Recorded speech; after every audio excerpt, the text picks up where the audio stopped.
Alabama 1st and 10 on the 12. Again, Houston. He's got a hole. He's over. Alabama touchdown.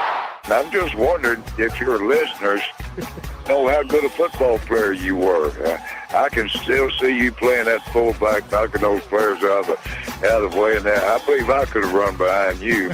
Martin, I can remember when we came to summer and you were playing fullback up there, and I saw you in the weight room and watched you work out in the weight room. If you were strong enough to pick up the whole weight room.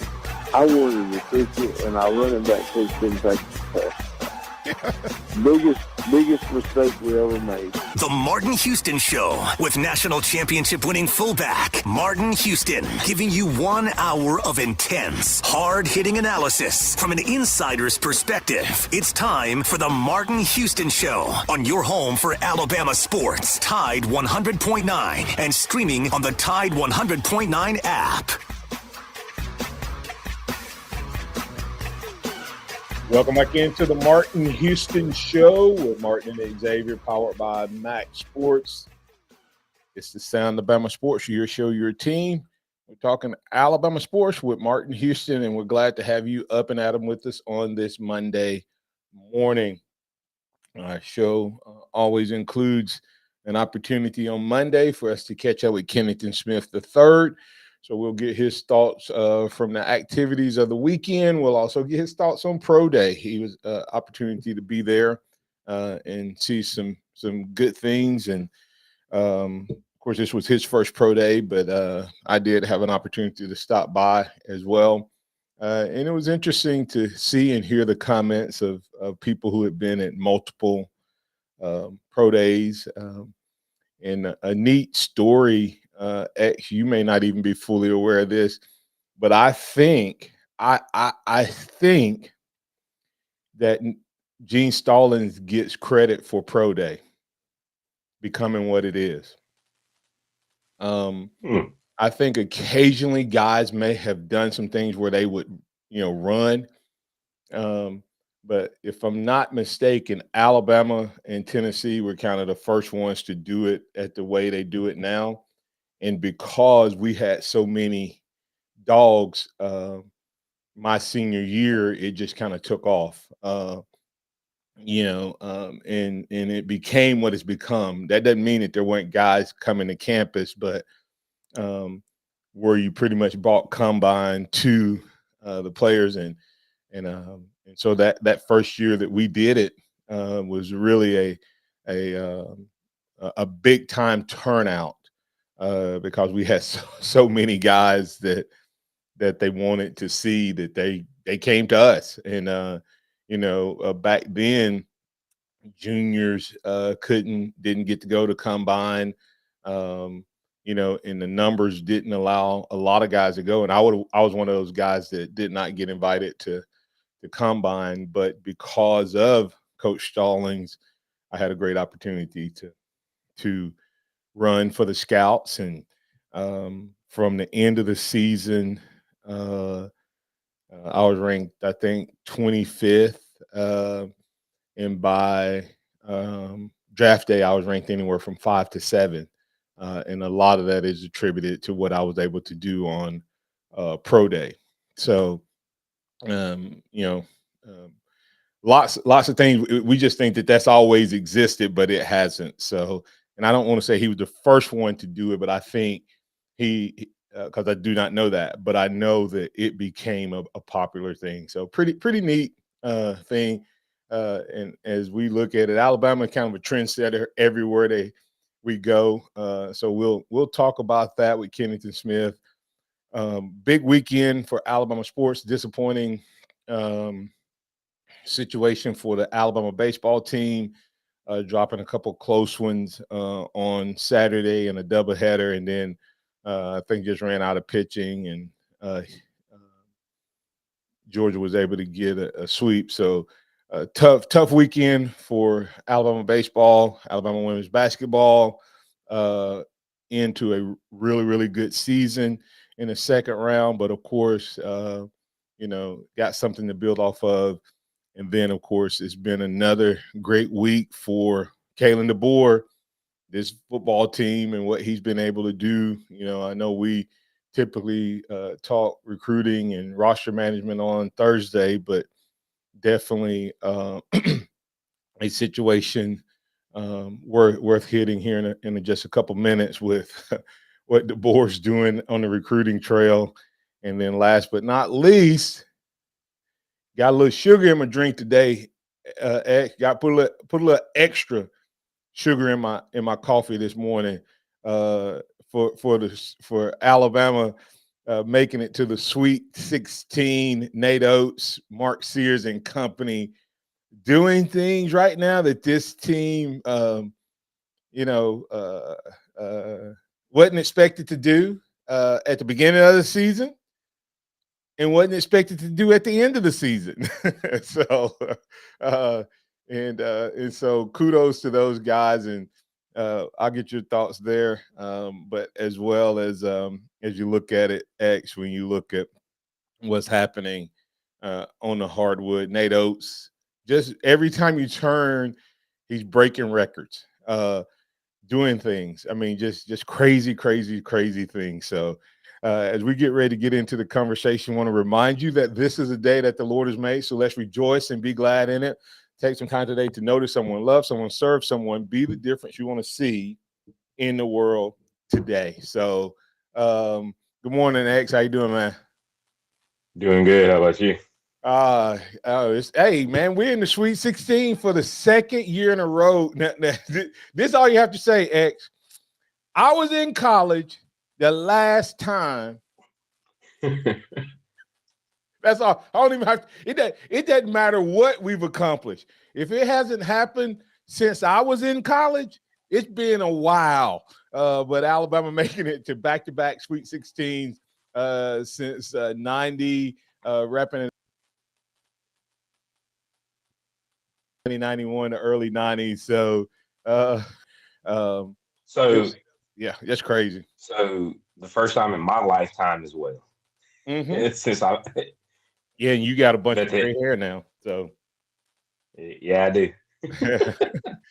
It's crazy to think, but we'll get some brief thoughts on that game, but we won't get into it too deep because we'll bring Kennington on. But I do a lot of commentating during the game on my Facebook page of just putting thoughts up and comments up during the game. And I'm gonna tell you, I wrote an article. It'll drop here in about 15 minutes. At about 6:15. X, I in the article I said I was exhausted, and I think I even got a couple bruises after last night's game. One of my comments was I went to watch a basketball game and a football game broke out. Wow, what a game! What are your thoughts overall? And then we'll circle back on the recruiting that DeBoer was able to do this past week.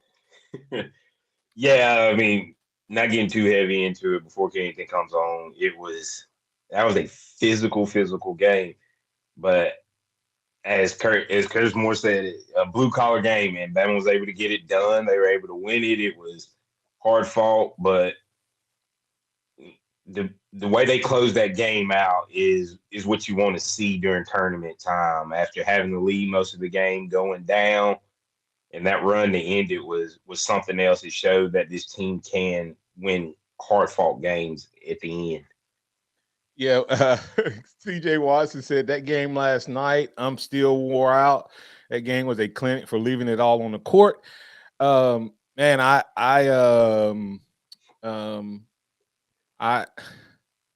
it was extremely physical. I still think it was the worst officiated game I think I've ever seen. It was bad. It was inconsistent, number one. And I understand letting guys play physical. But man, I saw more offensive fouls on them when they would come in and take that left. If they were dribbling with their right, they take that left arm, have it already up, and then would extend it and push Alabama off to create space. I don't think that got called one single time. And then they were giving ticky-tack fouls, but then they were letting them beat each other up. It was the craziest thing. And at one point, fortunately, down the stretch, Alabama was able to play clean, because I was worried at one point that this game was going to turn out to be based on the officials calling it, but it wasn't. So, but a really quick, just take about 60 seconds to a minute and a half or so. Just give us an update on DeBoer, the recruiting master. I mean, it was amazing. It's amazing what he's been able to do. Hey, I mean, Coach DeBoer, 3 linebackers in a week. I mean, Luke Metz out of Mill Creek, Georgia, 4-star linebacker, 3-star, depending on high 3-star, low 4-star, 6'3", 220, committed to Alabama yesterday. Saw some people joking around. He's the best player Alabama's ever signed out of Mill Creek High School. That's the word on the street. But no, he's talented young man. He's going to be a good fit. I think he'll end up inside at Alabama. Him, Abdul, Sanders will be potentially the future of the inside linebackers. I think Duke Johnson is a hybrid guy that'll play the rover position for Alabama. But 3 big gets for Alabama this week. Hey, Auburn fans, Alabama's ranked ahead of y'all. On 247 Sports, on 3. Just throwing that out there because, this is Husky Harsin 2.0. So just wanted to give that out there. Yeah, it's kind of crazy. And for those who may not know, the reason X brings up the Mill Creek, Millbrook, Millport, Mill Creek. Millbrook and Millport is in Alabama. But that's Caleb Downs' old high school, if I'm not mistaken, out of Beaufort, Georgia. And I posted Who? Is that Caleb's place? Is that where Caleb played? Yeah, it is. I'm being funny. Yeah. Oh, you said who? I get it. Yeah. But as we go to break here, the reason he said that was last night I even asked the question, can he come in as a freshman and live up to the hype of Caleb Downs following that footstep? That'd be interesting. That's why everybody's giving saying that he's the best that ever signed out of there. So for those who may not have put that together. Hey, coming back on the other side, we're going to add Kennington Smith III to the conversation. We'll talk basketball. We'll talk March Madness. This has been the March Madness of all March Madnesses. We'll talk Nate Oats, Mark Sears and company making history in several different ways. This past weekend, winning in different ways. I mean, it's just who was the key player in last night's game other than the obvious Mark Sears? We'll talk about that. If you have something you'd like to bring up, please just post your thoughts and comments in chat on the live stream, or give us a call at 205-342-9904, 205-342-9904. That's the Alabama One hotline. We'll be back in one moment to keep the conversation rolling. Tide 100.9 traffic. Tuscaloosa traffic now from the Townsend Nissan Traffic Center. Not much on the board at this early stage as you head out the door, traveling along the drive on 2059 from Foster's out to Cottondale, the drive on McFarland Boulevard from Coker, passing up Lurling Wallace, U of A down to the I-20 interchange, and 69 up from Hale County. Very quiet all around, at least for the time being. With your Tuscaloosa traffic now, I'm Ray Romero. This report is sponsored by Bet Online. Prices are falling at Townsend Nissan. Don't wait. Rates as low as 0%. Townsend Nissan, Tuscaloosa. The tournament is here. BetOnline is your bracket headquarters for this season with the best bracket contest out there and odds, lines, and info on every game and every round right up until the national championship. Head to BetOnline today to stay updated on all the action. BetOnline, the game starts here. Ask big. Have you seen our artisan-created diamonds? If you've been in a room with one, you can't miss it. Tom Osmond from Fincher & Osmond. It's a diamond like I've never seen. And he's seen a lot of diamonds. Ask big. At Fincher & Osmond, you can put artisan-created diamonds side by side with mined diamonds. when you see it. More importantly, when she sees it. FincherandOsmond.com. McFarland Boulevard between Edgar's and Local Roots. Get in zone, AutoZone. Welcome to AutoZone. What are you working on today? Brakes? We can save you 15% on that. We have OE quality Duralast brake pads and rotors in stock, ready for pickup or delivery. We also have calipers, brake fluid, tools, and anything else you'll need to do the job right. When you get Duralast pads and rotors together, you'll save 15%. It's just part of what makes us America's #1 brakes destination. Get in zone, AutoZone. We're going abroad for the first time in years. To Spain. So we started using Babbel. And started learning Spanish fast. With Babbel, you can start having conversations in another language in just 3 weeks. ¿Cómo te llamas? ¿Cómo te llamas? When you learn a language, you want to actually use it. Babbel is designed with that goal in mind. In just 3 weeks, we're starting to have conversations in Spanish. Gracias, Babbel. Babbel, language for life. Now try Babbel for free at Babbel.com. That's BABBEL.com. Tide 100.9 Tuscaloosa weather. Becoming windy today, increasingly cloudy, the high 69. Windy tonight, showers and storms arrive mainly after midnight, the low 59. Tomorrow, showers and storms ending during the morning, some clearing by afternoon, the high 71. I'm James Spann on the ABC 3340 Weather Center on Tide 100.9. It's 59 degrees in Tuscaloosa. The sound of Bama sports. Your show, your team. The Martin Houston Show on your home for Alabama sports. Tide 100.9 and streaming on the Tide 100.9 app.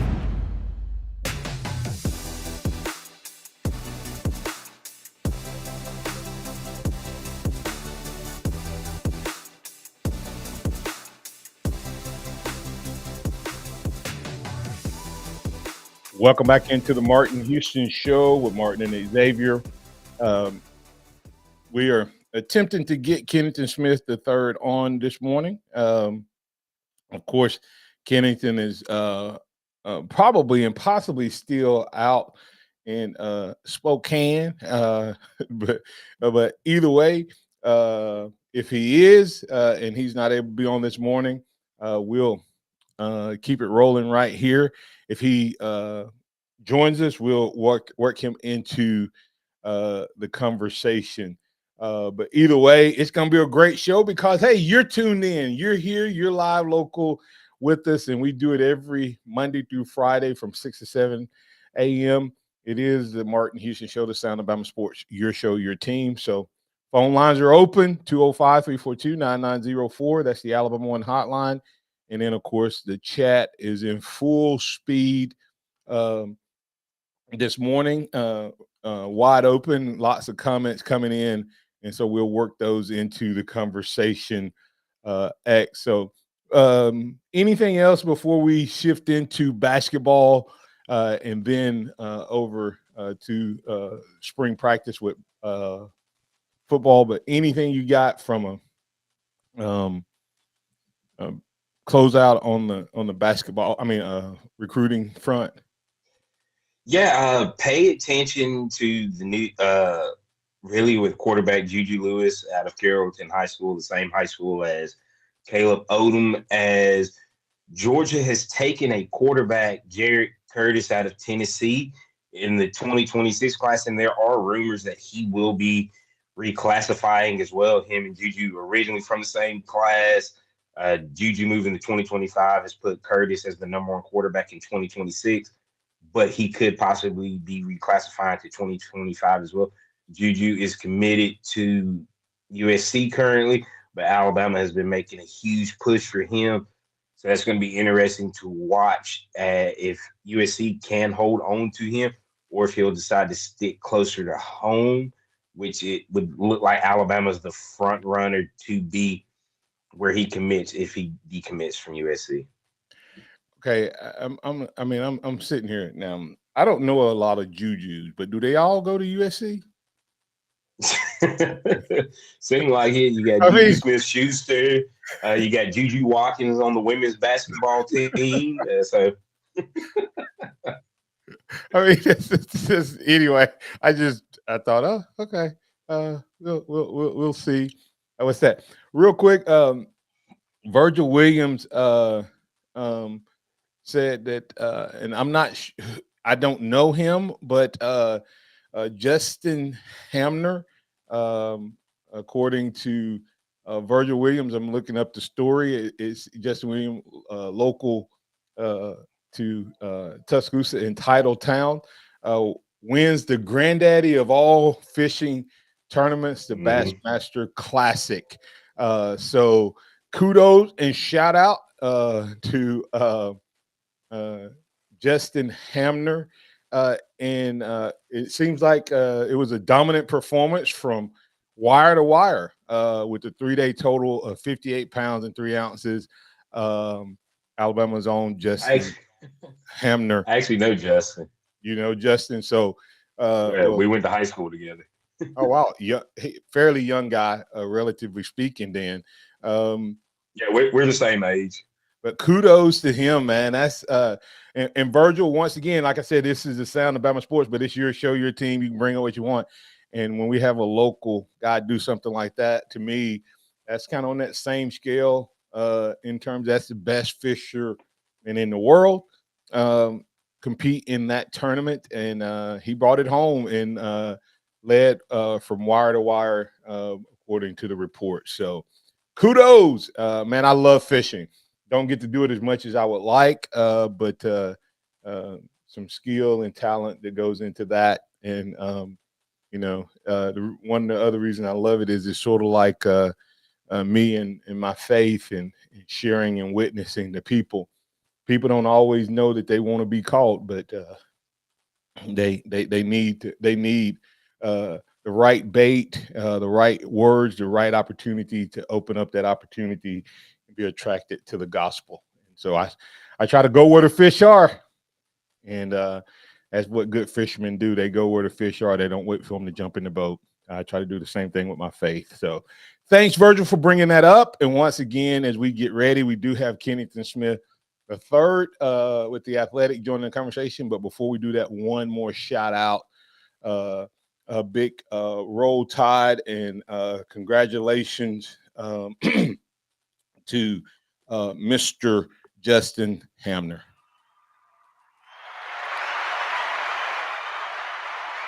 All right. Kennington Smith the third. What's up, man? How you doing? I'm good. How are y'all? Doing good. You in on the Alabama One hotline. Let me ask you, are you still in Spokane? I'm traveling back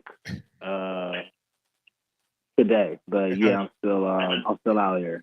Yeah, I did not think about the time. I had Wednesday we were not able to have one guest. We didn't get to have Scotty on because I think he was en route there. And I thought about it after we tried to call you, but glad you're up and at 'em with the early this morning representing on the West Coast. So, man, lots to get into, but let's just get into, have you been out there the entire time? Yeah. All right. What was the atmosphere like starting with Friday and take us through to last night?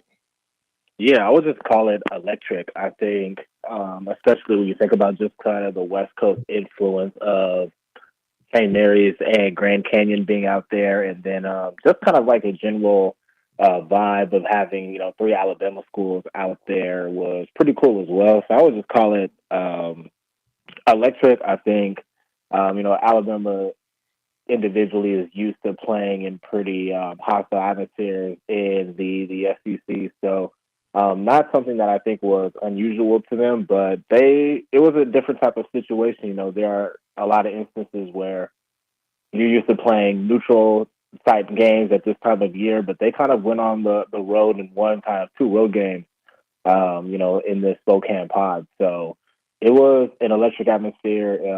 It was dope, but Alabama was well represented as well. So overall, they had to travel a long way, but ended up making the most of it, and they're going to have to do it again in LA. So I'll be interested to see how big of an Alabama contingency gets out there to Cali, especially because they had to do it for the Rose Bowl not too long ago. But I expect it to be a fun atmosphere in LA as well.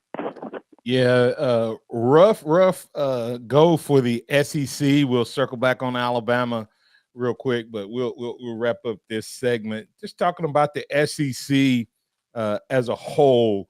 Kind of a rough outing, especially considering that Sankey came out and talked about that they need to reconsider the automatic bids in lieu of the Power 5 and big time conferences, and two of those automatic bids sent the SEC home. One of them being, if you could say Yale, yes. We'll just leave it at that.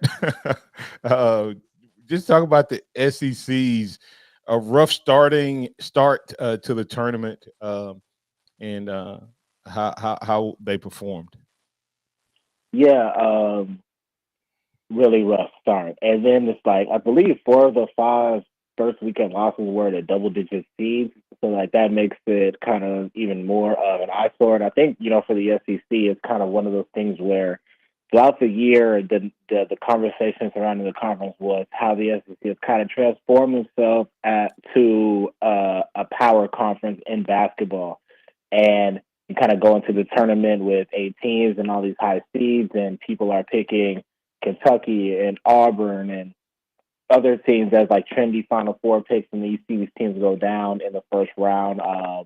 Definitely a bit of a black eye for the conference, and that doesn't make Greg Sankey's comments look any better either. I'm talking about the need for more power teams in the tournament field.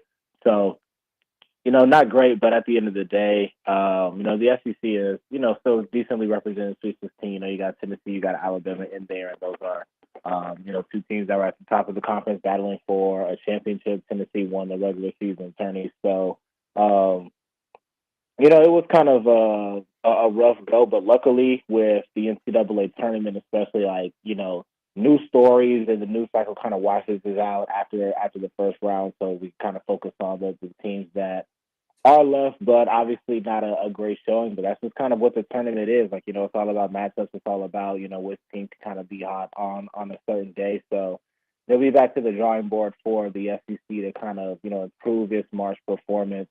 But I expect Tennessee and Alabama to perform well this weekend. Yeah, and with that said, did you stay up to watch the A&M Houston game? Yeah, that was incredible.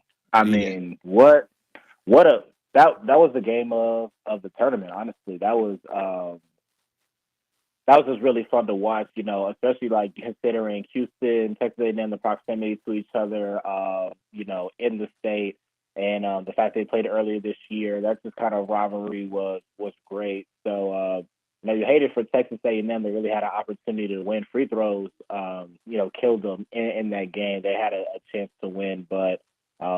Great game. You got to shout out Buzz Williams. He's been steadily trying to build what's happening there at Texas A&M, and kind of for it to come to a head like this and compete with the team that was number 1 in the country for as long as Houston was, and the number 1 seed is definitely a good sign for his program. So even though Texas A&M didn't get a dub, I do think that they kind of represent the conference pretty well. Yeah, the 3 teams playing on yesterday. Playing in game 2. 2 winning and 1 going against the top team the majority of the year in the Houston Cougars. Fouled out 4 of the Houston Cougar players. A senior walk-on comes in for the player of the year to hit a free throw to make it a 2-possession game. Let that sink in. If that's not March Madness, that is craziest. The number 1 team for the majority of the year, and up until they had the bad outing against Iowa State, was the number 1 overall seed. I mean, think about that. And then down the stretch, a senior walk-on has to come in to hit at least 1 free throw out of 2 to make that thing a 2-possession game. Craziness. but the SEC showed well in round 2. Have 2 teams going to the Sweet 16. Alabama has a big challenge ahead. But after the last 2 games, are they up for it? If not, why? Several big things happened down the stretch. One not so good, one really good. We'll talk about what those were in regards to the Alabama Crimson Tide. You're tuned into the Martin Houston Show with Martin and Xavier. We have Kennington Smith III on the conversation with us. Let us hear from you right here on Tide 100.9 and 1230 AM WTBC. 365, 24/7. You'll find road and utility crews, tow truck, law enforcement, and first responders working along Alabama's roadway. We're making improvements and helping our communities stay connected. We're working hard to make sure you're safe on the road. Now we need your help to make sure we're safe too. Alabama's move over law requires you to move over a lane when you see flashing lights on the roadside. And if you can't safely move over, please slow down. Visit drivesafealabama.org. Brought to you by the Alabama Department of Transportation, Alabama Broadcasters Association, and this station. Lone Star live Saturday, May 25th, Pearl River Resort Silver Star Convention Center. A night filled with all the hits. Every little thing that you do, baby, On sale now at pearlriverresort.com. Lone Star, Saturday, May 25th, Pearl River Resort Silver Star Convention Center. no news. Are you receiving unemployment? Your benefits could be at risk. Here's how you can protect yourself and your benefits. Never respond to mail notifying you of a false claim in your name. Never answer a text message asking you to verify your account. And only respond to official Alabama Department of Labor's social media pages. Report fraud at labor.alabama.gov/fraud. Brought to you by the Alabama Department of Labor, ABA, and the station. The Alabama Department of Labor is an equal opportunity employer program. Auxiliary aids and services available upon request to individuals with disabilities. Dial 711 for TTY accessibility. This report is sponsored by Compassion International. Interact with the Martin Houston Show by calling us at 205-342-9904 or tuning into the Martin Houston Show on Facebook.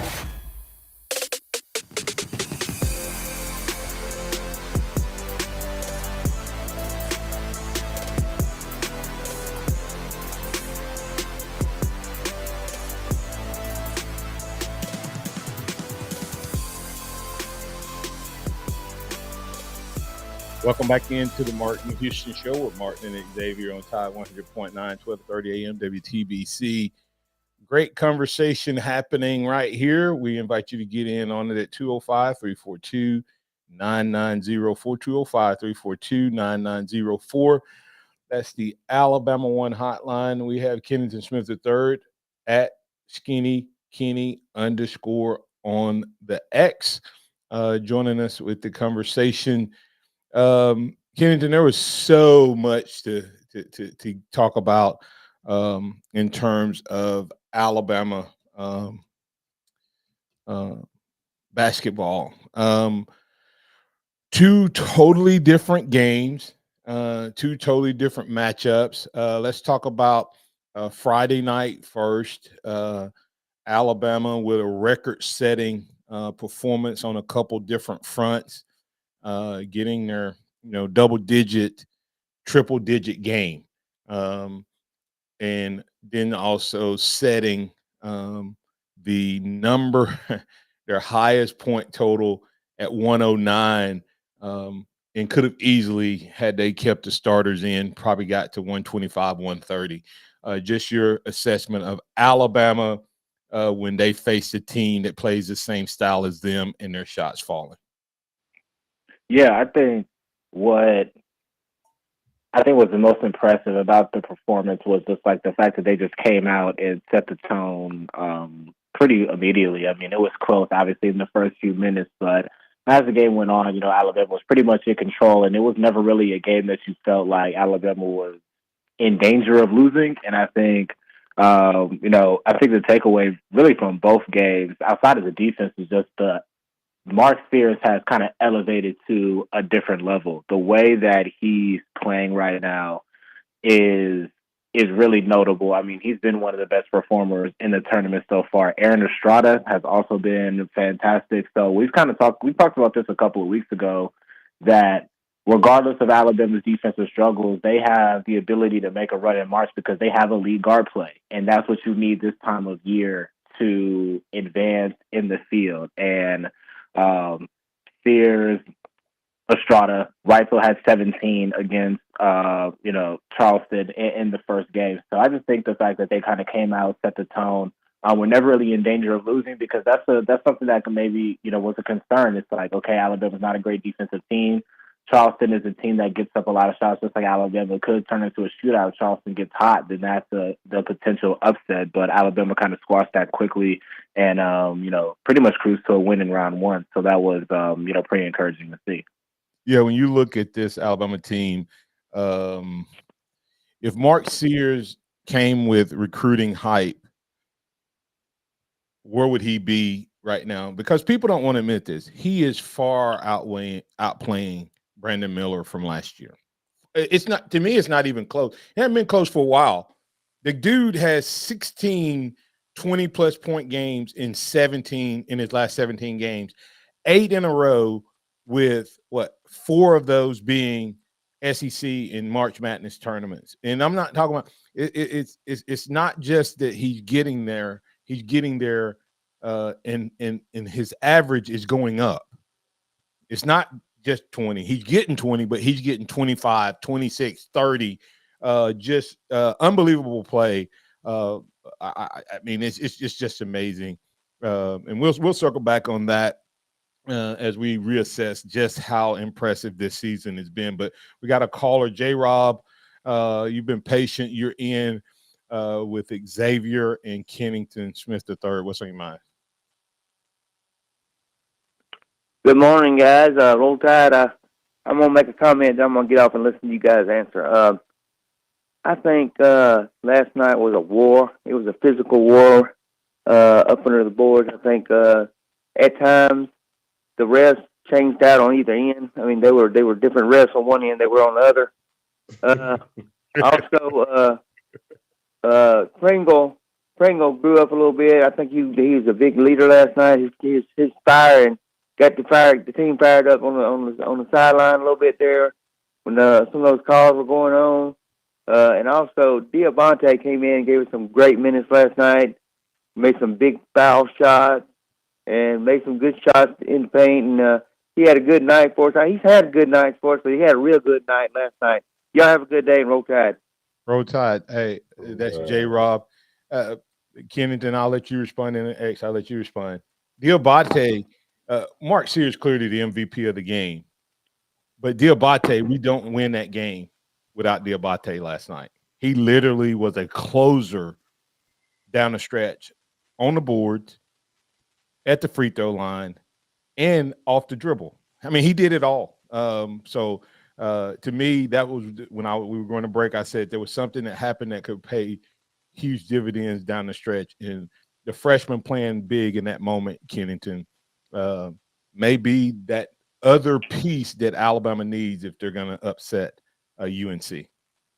Yeah, he was great in both games. So was Muhammad Wagi. I mean, really just like top to bottom, they've just been getting contributions from the entire team, which is what you want to see. But Mo Diabate, especially what he's been doing on the defensive end, has really kind of taken the team to another level in these first 2 rounds. So we know Alabama can score, but what he's been able to provide defensively has, really been notable. And Alabama's defense has been, pretty improved in these 2 games compared to what we saw in the regular season and against Florida in the SEC tournament. So really encouraging sign. And if they can continue to get great minutes out of not only him, but, several guys on the bench. You look at, their box score, 4 or 5 guys, double-digit minutes off the bench, and all of them are coming in and contributing. That's what you want to see at this time of year. Yeah, X, Diabate coming off the bench. Some people said a little bit of Herb Jones-esque talking about the defensive end. What were your thoughts in Diabate? Just, I mean, to me, when he came in, we were down, I think, and then we just went on that run to shut it out. Some people said the offense won it. I was like, it was a 10-0 run. 10-0 run. That means that offense was going, but more importantly, defense was rolling. Yeah, Diabate was absolutely amazing down the stretch. Coming in, I mean, he kind of got the whole team rejuvenated during those last 5 minutes. I mean, Bama went down 58-55 and then ended it on a 17-3 run. Uh, just overall, it was a great job. And talking about Pringle's fire, maybe a little bit more controlled, but it's what the team needed in that moment, and it helped lead to the win. Alabama's defense has been amazing through the first two games of this tournament. Yeah, you look at the 96 from the first round, but you're going, what was it when the starters came out? And that's what that team really was, and that's where that defense really sat. And that's what they need going into a game against North Carolina. Just Diabate coming up big, Pringle's fire, and Sears hitting shots. You get Right Sale healthy, man. Right Sale would probably have 2 20-plus point games if he doesn't get banged up through the first two. And we need him good for North Carolina. But great job from Alabama in the last 5 minutes of that game. Yeah, Alabama, I think, had a 102 to 78 lead when he started subbing on Friday. But last night, Kennington, Alabama, Pringle was a little wild and out of control and at times, but that's exactly what the doctor ordered. You have to match intensity against these teams. And this team did that. Grant Nelson has been virtually absent for the most part, which goes to your point earlier about guard play in March Madness.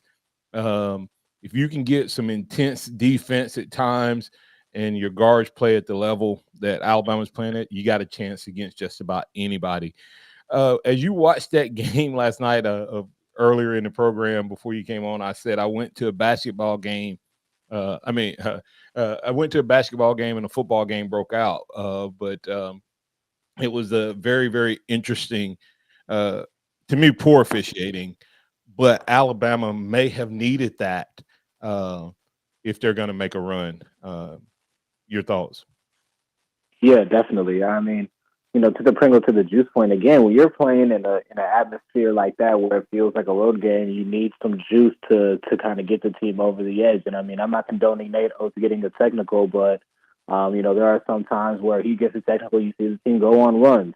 So there needed to be a little bit of added juice just to kind of get Alabama over the hump, but they did need to kind of win a game like this. I feel like every team that makes a run in the NCAA tournament faces some type of game where things don't quite go their way and they kind of have to figure out a way to win. That's just kind of what March is. I know it's a cliche term, but it literally is survive and advance type of tournament. So to see Alabama, score 72 points in a tournament game and win, if somebody were to tell you that Alabama was going to score 72 points in either of these first round games, you probably would think that they would lose, but they kind of came out won by double digits.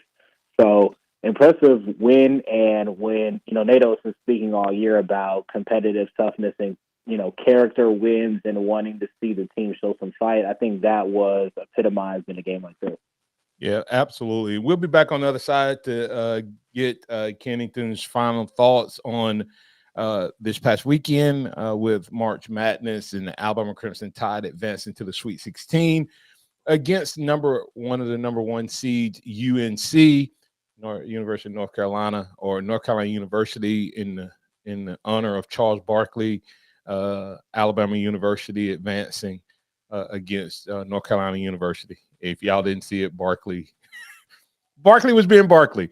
We'll be back on the other side. We'll also get his thoughts on this Alabama team in their matchup, and then see if he has any thoughts from the Kalen DeBoer journey continues in the post-Saban era. Tide 100.9 traffic. Tuscaloosa traffic now from the Townsend Nissan Traffic Center. Our early morning drive times are free and clear of any real problems this morning. If you're traveling along 2059 from the 359 out to Skyland Boulevard, just an 8-minute drive. McFarland is 7 minutes from airport across the river down to Jack Warner, and along southbound 69 from the Middle Area Road interchange to 15th Street. 10-minute drive there with no big problems along the way. With your Tuscaloosa traffic now, I'm Ray Romero. Weekday mornings at 6 a.m. The Martin Houston Show. Join the Martin Houston Show as we keep the conversation rolling.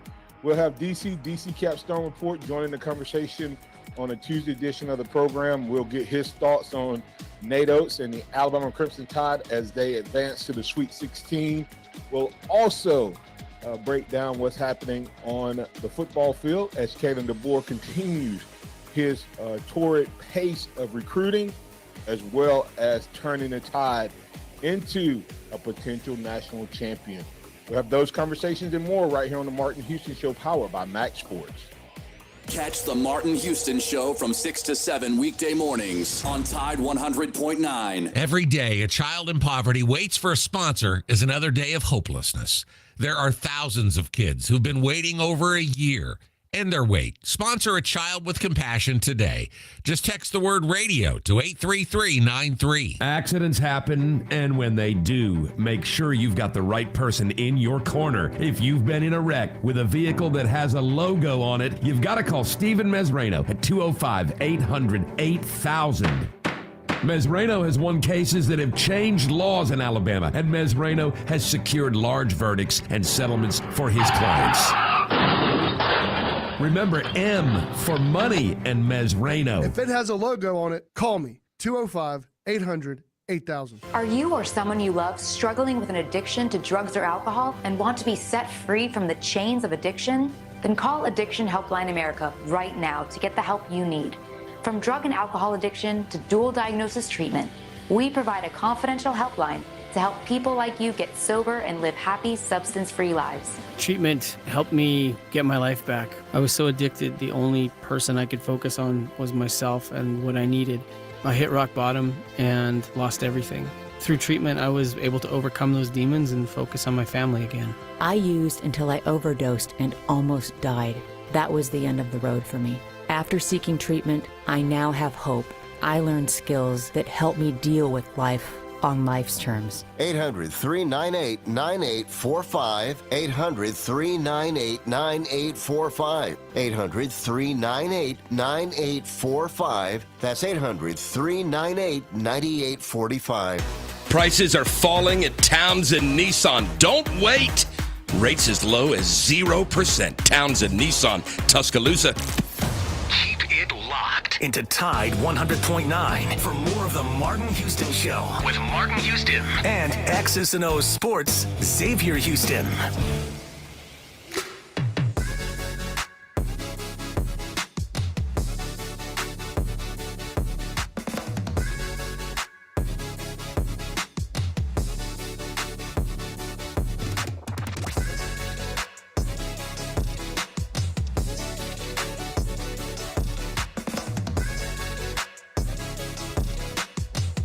Welcome back into the Martin Houston Show with Martin and Xavier. We have Kennington Smith III in on the phone lines. Remember to check out Billy's Cooking Restaurant over in Holt, Alabama, as we head into this final quarter.